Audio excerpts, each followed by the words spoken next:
I have 6 eggs. Okay.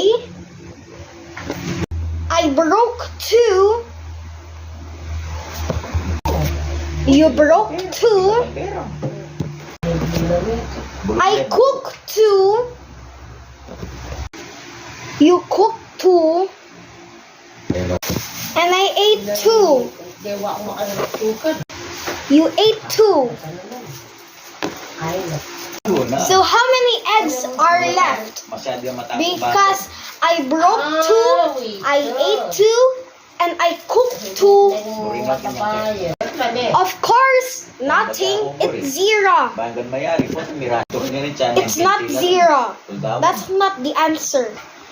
That's the true answer, but it is not the answer of it.